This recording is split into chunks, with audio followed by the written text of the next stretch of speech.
Boa noite a todos. Estamos dando início a mais uma breve aula e exposição sobre a crítica do Antigo Testamento depois do grande, vamos dizer assim, mentor da teologia bíblica do Antigo Testamento, o Billinghausen, um dos maiores críticos, né, desta área exegética relacionada à teologia canônica do Antigo Testamento.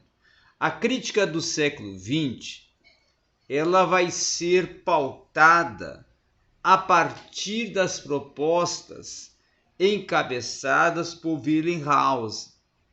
Essas propostas que vão conceder até um impulso à arqueologia. Dentro, inclusive, dos anos 1900, século XIX, nós vamos ver que a arqueologia tinha, inclusive, sido uma arma usada contra as teorias das críticas radicais, tá? Mas ela não havia ainda sido integrada dentro de uma interpretação coerente da proposta do Antigo Testamento. Algo que também é preciso nós considerarmos, que uma vez que se estabeleceu, através da proposta de Billinghausen, uma relação da ciência com a arqueologia para desenvolver uma criticidade dentro do Antigo Testamento, nós vamos ver que Billinghausen também vai, por outra parte, insistir em que a religião, dentro do contexto da Bíblia, ela tinha um desenvolvimento único.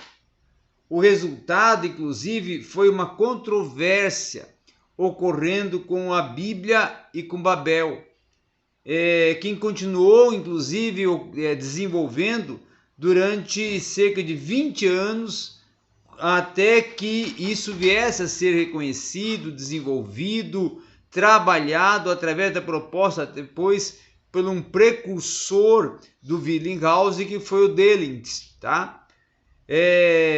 Ao qual, inclusive, ele exagerou na sua defesa, tá? E nas suas afirmações básicas, principalmente sobre a datação, tá?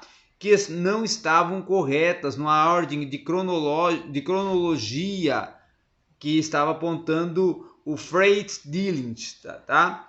Então, o representante mais importante nesse período, dentro dessa continuidade do legado de Billinghausen, vai ser o Hermann Kingel, tá? Kingel, inclusive, vai publicar mais tarde uma das pesquisas centrais sobre o tema encabeçado por Billinghausen, já em 1901, porque ele vai desenvolver uma escola da história das religiões, tá? E principalmente Kingel vai trabalhar em Königin, né, na Alemanha, a questão dos métodos do Antigo Testamento, partindo para a proposta de uma metodologia a partir da história das religiões, tá?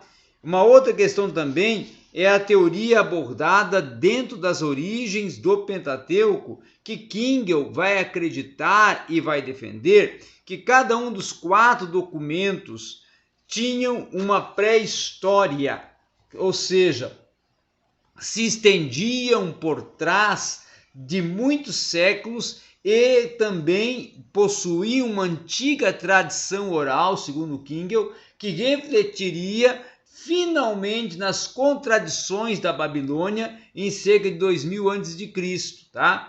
Isso, por sua vez, iria lhe conferir uma plausibilidade com a sua afirmação de que Israel e seus patriarcas haviam migrado dali aproximadamente nesse período de 2000 a.C., tá? Outra questão também que é desenvolvida e trabalhada por Kingel é justamente o complemento que ele faz na proposta de Albrecht Raut, tá? E Martin Noth, tá?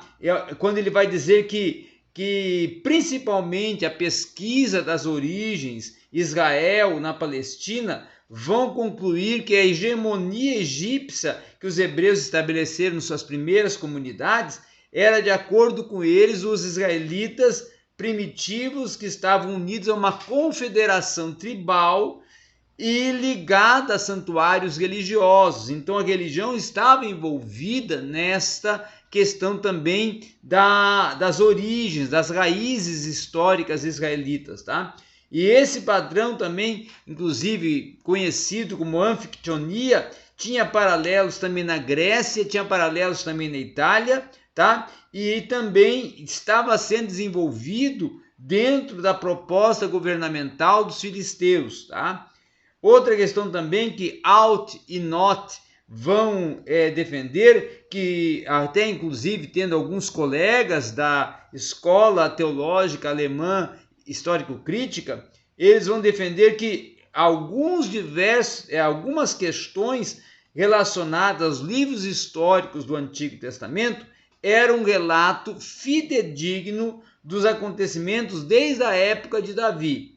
Porém, a narrativa de sucessão, essa em 2 Samuel 9 até o capítulo 20, ela era considerada um relato de uma testemunha ocular e de livros bíblicos, principalmente Josué e 2 Reis, que passavam a ser classificados como história deuteronomista, tá?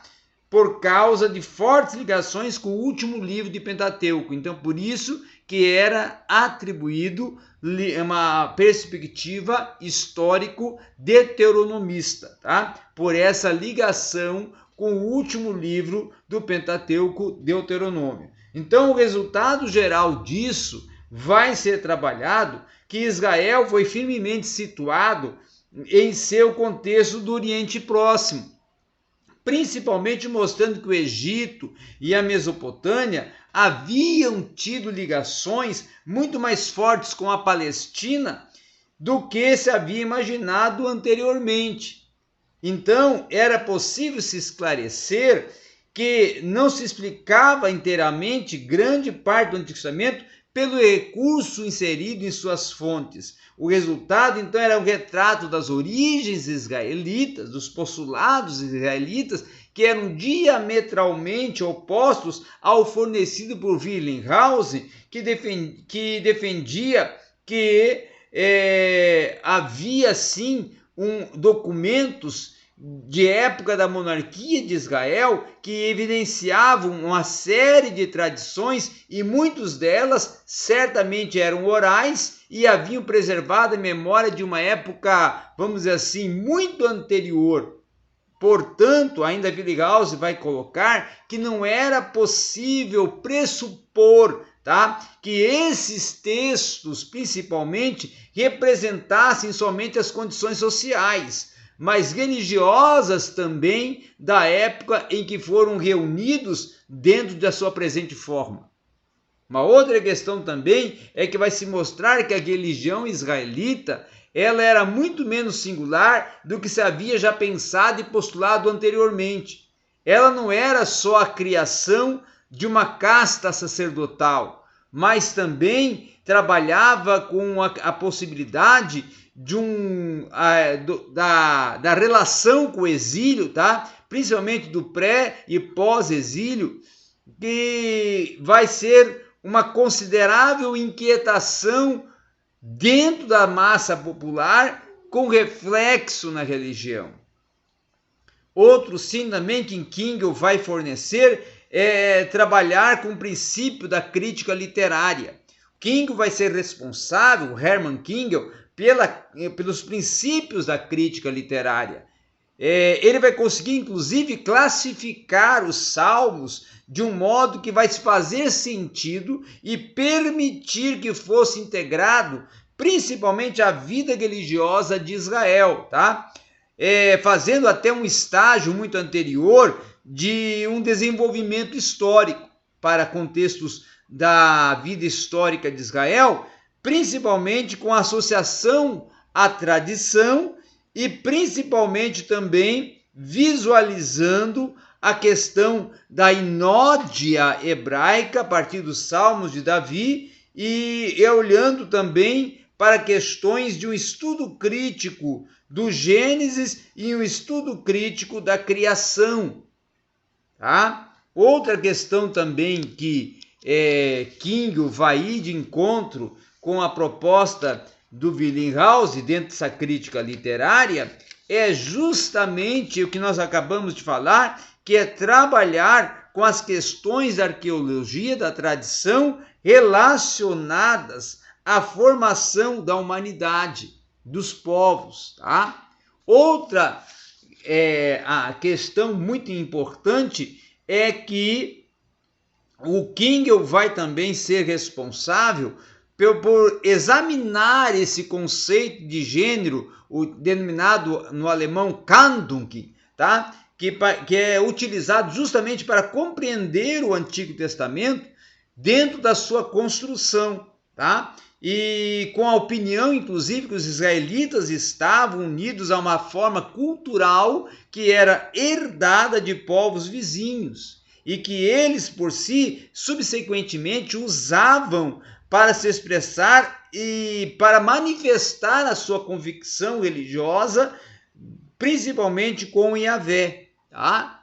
Saindo assim de um politeísmo outrora para um monoteísmo, tá? Então, é essa questão que vai trabalhar o Kingel e que vai propor um contraste acentuado com Wellinghaus e vai acreditar principalmente que as tradições do Pentateuco vão refletir em vários estágios, muito antigos inclusive, e que no desenvolvimento de Israel vai implicar a partir da dissecação de alguns documentos históricos que vão comprovar esse permear, essa introdução, esse transitar dentro das tradições como efeito histórico que vai refletir no contexto não só fé israelita, mas também prática religiosa de Israel.